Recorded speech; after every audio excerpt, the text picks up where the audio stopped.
Madhya Pradesh high court की ग्वालियर खंडपीठ में संविधान निर्माता बाबा भीमराव अंबेडकर की प्रतिमा को लगाया जाना है, जिसको लेकर हाई कोर्ट और जिला कोर्ट के जो वकील हैं वो दो पक्षों में बंट गए हैं। एक पक्ष हाई कोर्ट में बाबा साहब की प्रतिमा लगाने को लेकर पक्षधर है, तो वहीं बार एसोसिएशन के जो वकील हैं वो उसके विरोध में उतरे हुए हैं और उन्होंने जो प्रतिमा का काम है उसको बंद करवा दिया था।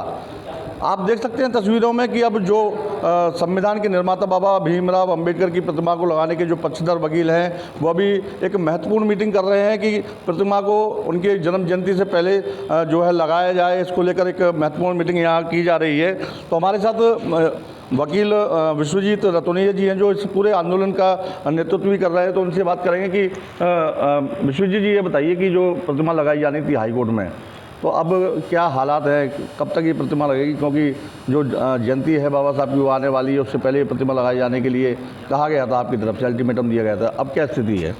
देखिए, लगभग मूर्ति का काम जो है जिस स्टूडियो में मूर्ति बन रही है उसका काम पूरा हो चुका है और जो पीडब्ल्यूडी हाईकोर्ट परिसर में जो चबूतरा बना रहा था, जो स्ट्रक्चर बना रहा था, उस स्ट्रक्चर का भी काम हो गया है।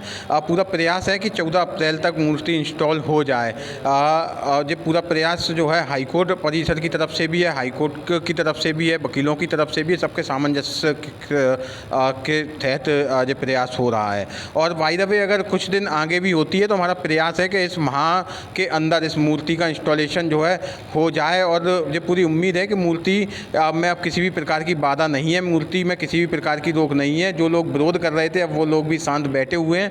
मूर्ति लगभग पूरी कंप्लीट हो चुकी है, 100% कंप्लीट रखी हुई है, सिर्फ इंस्टॉल करना बाकी है। मूर्ति लग रही है, वो मूर्ति जो इस हाईकोर्ट परिसर में, इस ग्वालियर में समानता का प्रतीक बनने जा रही है, न्याय का प्रतीक बनने जा रही है, वो मूर्ति अब इंस्टॉल होने जा रही है। उस हाईकोर्ट परिसर में जो है गरीब वंचित जो लोग आते हैं, मजदूर किसान जो लोग आते हैं, उनके न्याय का प्रतीक वो मूर्ति बनेगी। और निश्चित ही जब दलित पिछड़े वकील भी पैरवी करने जाएंगे उस मूर्ति पर नमन करके, तो अच्छे तरीके से अपने पक्षकार का जो है पक्ष जो है बाबा साहब के विचार के मुताबिक, समानता के मुताबिक, न्याय के मुताबिक वहाँ बोर्ड पर रख सकेंगे।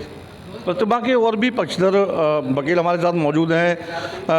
धर्मेंद्र जी हमारे साथ मौजूद हैं। धर्मेंद्र जी ये बताइए कि प्रतिमा का विरोध किया गया था, आखिर क्या कारण रहे थे कि उस समय काम रुकवा दिया गया? अब चूँकि अब कह रहे हैं कि अब समर्थन मिल रहा है। देखिए, जिस प्रकार से ये लगातार उच्च न्यायालय में जो काम चल रहा था उस पर कुछ लोगों के द्वारा रोकने का काम किया गया था। उनके द्वारा ये बताया गया कि प्रक्रिया का विरोध है और हमको बताया नहीं गया, जबकि ये ज्ञापन जो सबसे पहले दिया गया था वो सभी वहाँ के लोगों के द्वारा ज्ञापन दिया गया था और उसको मानते हुए माननीय चीफ जस्टिस साहब ने उसको संज्ञान में लेते हुए उसमें अनुमति दी गई थी।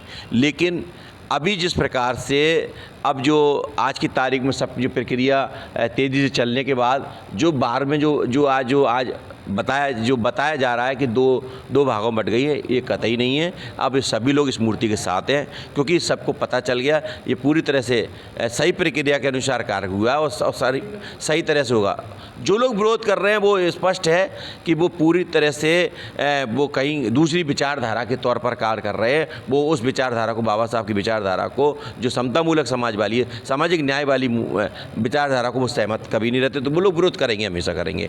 तो हम लोगों ने, ऐसा नहीं है कि आज भी है ना गिने चुने 10-20 लोग हैं जो विरोध कर रहे हैं। सारे जो बार में हमारे सदस्य हैं, सारे लोग वो हमारे साथ इस मूर्ति के साथ है। बाबा साहब ने जो इस देश के लिए सब कुछ किया है, यहाँ तक कि पूरे देश में नहीं विश्व में इतना बड़ा योगदान दिया, उन्होंने अपने बच्चे तक को शहादत बच्चे दिए, उन्हें अपने बच्चों को नहीं देखते हुए इस समाज के लिए किया, इन वकील भाइयों के लिए किया, जो आज हमारी रोजी रोटी है ये बाबा साहब की देन है। इसके कारण आज जितना कुछ भी अपने जो मिल रहा है, अपने बच्चों को पाल रहे हैं, अपने बच्चों सारे साधन मिल रहे हैं, ये बाबा साहब की देन है। तो उस काम को सब लोग, ग्वालियर के अधिवक्ता लगातार इस काम के लिए पूरा उनको मूर्ति स्थापित करने में पूरे जोर से इस काम को कर रहे हैं। और आज भी आपके सामने देख रहे हैं सारे लोग बैठे हैं और अच्छा निर्णय लेकर और जल्द से जल्द मूर्ति स्थापित करने का काम करेंगे। तो क्या लग रहा है कि अब प्रतिमा स्थापित होने में कोई उलझन नहीं है किसी भी प्रकार की? देखिए, हम तो बराबर माननीय चीफ आपके चैनल के माध्यम से भी हम सभी लोग जो हमारे सारे एडवोकेट साथी हैं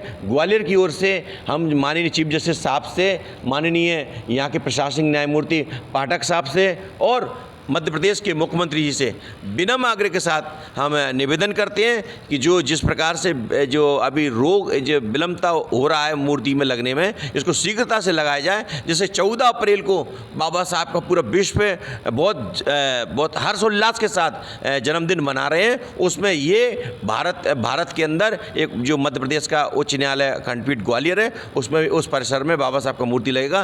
तो एक बहुत बड़ा मैसेज जाएगा कि एक वकील भाइयों ने भी एक बहुत बड़ा बाबा साहब का दर्शन को स्थापित किया है। एक महत्वपूर्ण मीटिंग भी की जा रही है, प्रतिमा भी तैयार है, तो मीटिंग में क्या कुछ तय कर लिया गया है अभी?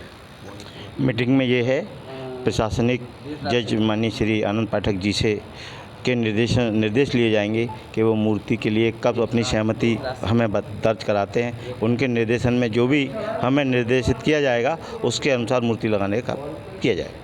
तो बाबा साहब की जो प्रतिमा हाई कोर्ट परिसर में लगनी है, उसके जो पक्षधर वकील हैं उनको आपने सुना, उनका कहना है कि किसी भी प्रकार से कोई भी मतभेद अब वकीलों के बीच में नहीं है और बहुत जल्द ही जो बार एसोसिएशन के अध्यक्ष हैं उनकी सहमति से परिसर में मूर्ति की स्थापना कर दी जाएगी। ग्वालियर से धर्मेंद्र शर्मा, TV9 डिजिटल, मध्य प्रदेश।